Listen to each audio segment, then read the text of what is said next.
Hi, everybody. I'm Greg Fishel, and welcome to bonus weather video number 2 for this week. And we're going to be talking about tornado warnings and apathy, and definitely not a good mix whatsoever.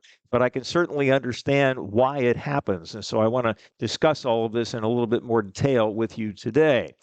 Okay, so first of all, as of 5 p.m. today, the National Weather Service in Raleigh had issued 8 tornado warnings covering 10 counties in all.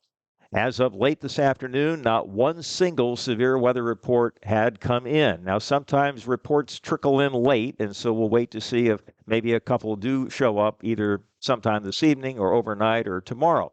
Am I criticizing them? Absolutely not. And I'm not saying what I'm about to say for the purposes of patronizing them either. I know a number of the folks in that National Weather Service office. They are top-notch folks, the best in the business. And a lot of people think in our business that the National Weather Service office in Raleigh is one of the best in the country. And I would certainly concur with that. So the purpose of this video is not to criticize them, okay? But perception is reality, and many people think that they are being overwarned. And so I want to address that in a little bit more detail today. Now, every one of the warnings that was issued today was radar indicated. Nothing was based on something that a human being actually observed. And tornadoes with tropical systems are many times short-lived. In other words, by the time you see the signature on the radar, it falls apart. And so then the warning is canceled, and that happened a few times today. The farther away from the radar a given point is, the greater the beam height above the ground. In other words, the radar can't see what's going on at ground level. And here's a chart that illustrates that issue. When you're about 25 miles away from the radar, because of the curvature of the Earth, in other words, the radar beam is going out and the Earth is curving away from it, and so the height above ground is increasing. And at 25 miles, it's about 1,500 feet above the ground. By the time you get to 50 miles out, it's 3,500 feet above the ground, 75 miles over 6,000 feet above the ground, and at 100 miles, 9,500 feet above the ground.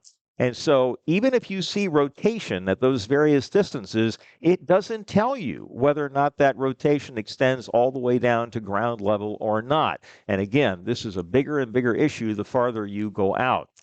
Okay, so in conclusion, let's take a hypothetical county here. Wake County is a little bit over 800 square miles. So let's just take a hypothetical county, and we're going to call it County X. And it's going to be 30 miles on a side, okay, which means that the area is about 900 square miles. Now, let's assume we have a monster tornado, 1 mile wide. Most tornadoes aren't even close to that, but let's take the worst case scenario. And let's say that it travels the longest distance it can across County X, and that would be about 42 miles. And again, the tornado is 1 mile wide. So if it's 1 mile wide and it goes 42 miles, that means the area covered is 42 square miles.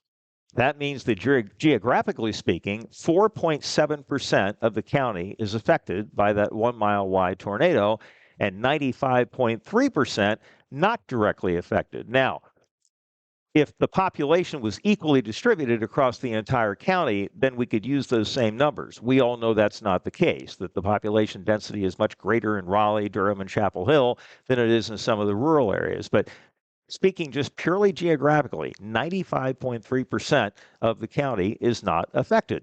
And so if you have a tornado warning for the entire county, that means that an awful lot of people are going to think, oh, I've heard this a million times before. It's never happened to me. I'm just going to start ignoring this, okay? Not a good idea. So, wrapping things up here, the best technology still has serious, serious shortcomings. No question about that. Don't let those shortcomings make you apathetic to warning. If a tornado warning is issued for where you are, always go to a safe spot. Usually it's your basement, but some sort of a small interior room.